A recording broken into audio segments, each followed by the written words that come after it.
If anybody's having an anxiety, it's because they're looking for the manifestational evidence. And this is a really good idea for you to hold relative to where you're at. This is the precise piece that will soothe this for you. This vortex of creation, it's the vibrational foundation for all of the good that manifests. And when you have full view of it, that's when you feel utter faith, because that faith is knowledge in something not yet seen. And the reason you can't see it is because it's pre-manifested. But there is so much that is wonderful that is pre-manifested that you can feel. Did you get that? Now, for somebody outside the vortex, what they heard us just say was, you have to trust us, and we've just got a different version of the fairy tale for you. And so we can understand why from outside the vortex, skepticism and cynicism and pessimism would be something that you are feeling. But if you can accept the reality of this vortex of creation, and you can realize that when your friends and family and well-wishers are coming to you, you can't give them the evidence yet, but you can give them your emotional, vibrational version of it. And so what they're reaching for from you is your feeling of elation, your feeling of optimism, your feeling of knowing. Have you ever been part of something where there was a leader who knew even before there was manifestation, and that leader just knew so clearly that you knew too, and couldn't you ride the current of that knowing? And weren't there always those naysayers who couldn't see it and couldn't feel it, who were determined that it wasn't going to come to be? But because someone knew, and because you knew they knew, then you knew a little too? That's the best that you can do for those people, because almost everybody is demanding. That's why science and medicine moves slowly forward, is because they need to see it before they believe it.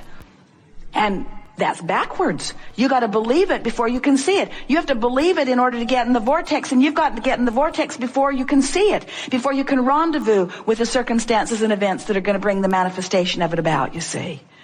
It's really interesting. This reality that humans claim and cling to is such an arbitrary thing. You are billions of people with billions of different perspectives of life experience, literally creating billions of different worlds, and yet pretending that it's all one big world that you're all sharing equally.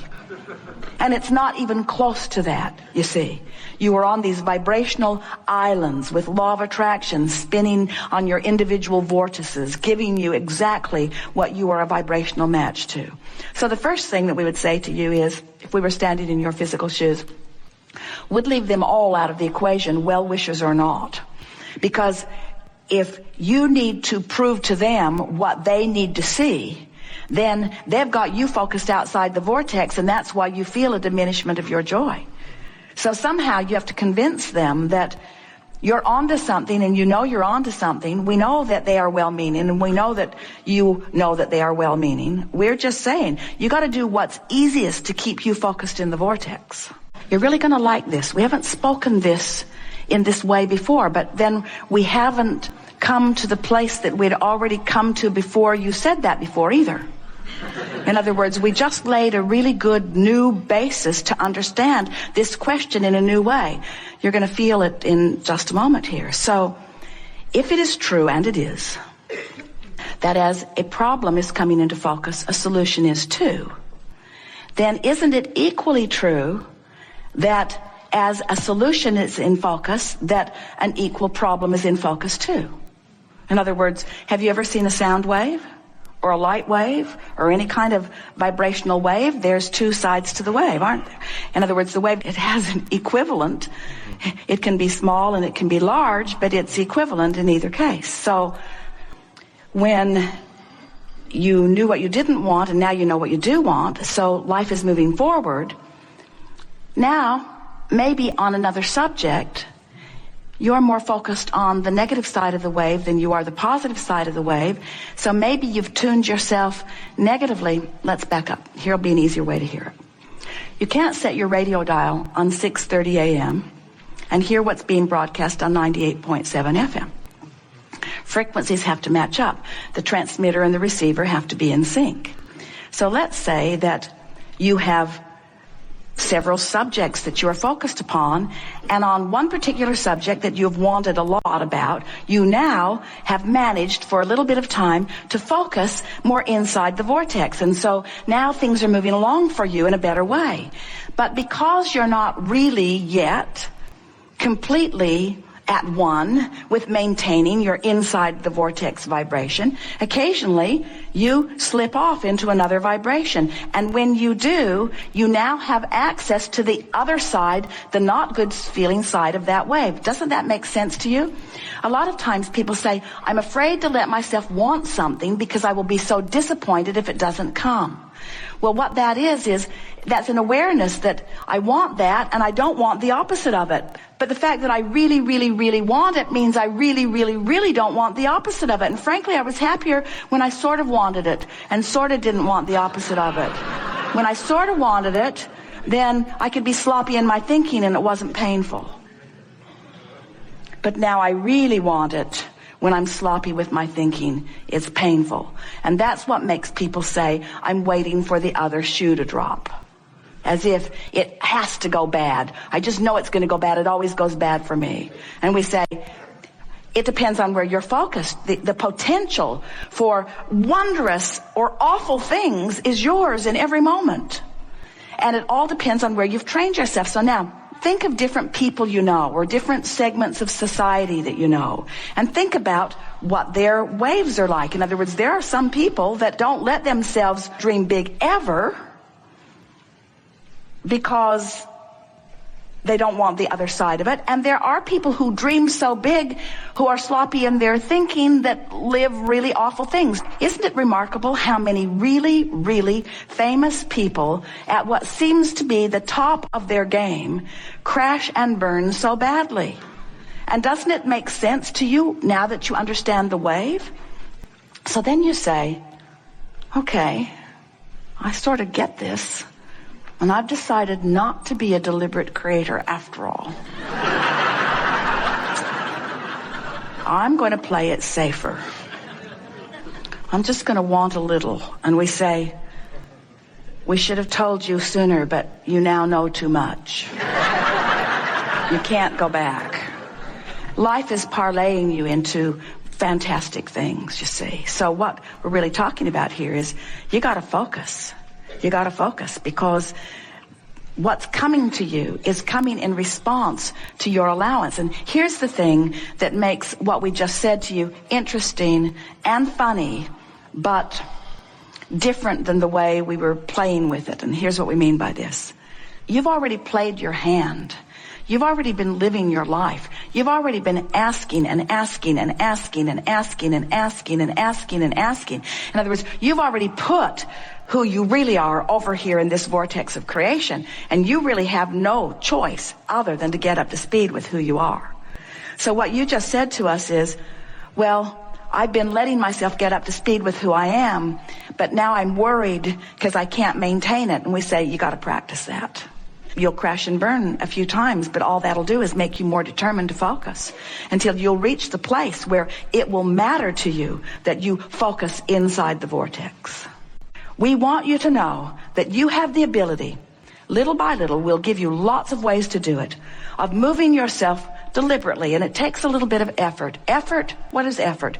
Effort is something you do to overcome resistance. If there's no resistance, it requires no effort at all. So in the first, when there's resistance, a little effort to get into this vortex. But as you begin recognizing that you're in there because you feel good, and then milking it once you're in there because it feels so good to stay. As you begin practicing the vibration of who you really are, the vibration of love, the vibration of appreciation, as you take the bounce more often and you look for what you're wanting to see, as you train yourself into the frequency of who you really are, you're going to begin to experience what we are calling real-time manifestation, where in the moment that your life presents a question, your life will present an answer. Now this happens to you often You just don't know that it is. It's happening to you on every subject that you don't have resistance. In other words, you're driving down the freeway, you felt this yourself, and you actually know what that guy over there is going to do. His erratic behavior is on your radar before he even does it. Don't you? It happens to all of you all the time. You sensed it, you knew it, and you made a decision and you acted accordingly, and you avoided a potential problem because the problem and the solution occurred to you simultaneously, because you were living real time, because you were not in resistance on that subject in that moment. The cells of your body are doing it all day, every day. You have in your body right now the potential, the probability, the wherewithal to experience in great detail every horrible disease known to man and many not yet known by man. But you don't experience them because the cells of your body know what they're doing. And for the most part, even though you're negative, you're worrying and fussing about this and that and the other. You have set up a reasonable amount of resistance. Don't you think it's interesting that even though you have the best medicine ever, the scientists that are really after it, a medical system that is evolved enormously, there is more disease present on your planet today than ever before. Don't you find that interesting, at least? And we want you to understand that you have the potential, you as individuals, and the collective consciousness will follow as enough of you are understanding it. You have the ability to ingest something or be exposed to something. You don't want to live in a cave. There's mold in there anyway, and bats. You can't protect yourself from what's out there. So as you're out there being exposed to it, don't you love knowing that in the moment that you are exposed and the consciousness of your cell recognizes it, which is immediate, that there is an equivalent bounce that is offered, and that in your basking and appreciating and loving, there's no resistance, and so there's no effort required for your cells to move themselves into balance? Don't you love how your planet balances itself? You freak out, there's an earthquake, and we say, good job, planet Earth, keeping itself in balance. You don't have earthquakes, you don't have volcanoes, you don't have a slight shifting of the pole every now and again. You cease to be. But you do have all those things because your planet knows how to keep itself in balance. And so does your physical body. And when you get out of the way, when you are no longer harboring these ridiculous, really, by comparison, prejudices against things, when you are no longer pushing against what you do not want, and you are thinking more of what you do want, training yourself into the vibrational equivalency of who you really are, now you get to live life the way you've intended it. You're in that place where in your alignment, in your vortex of creation, other cooperative components who think like you and desire like you and know like you are gathered, and together you cooperatively take thought beyond that which it has been before. That's what these gatherings are, you see. We come together with all of the detail of the life experience that is you, but we bring something unique to the table. We come as full representation of who you really are in your vortex.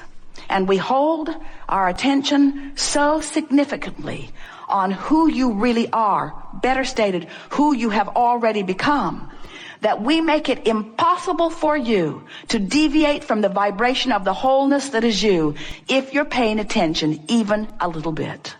And that's what teaching is. That's what upliftment is. That's what healing is. That's who you all are. You have come to uplift, to teach through the clarity of your example, to train yourself into vibrational alignment with the whole of you.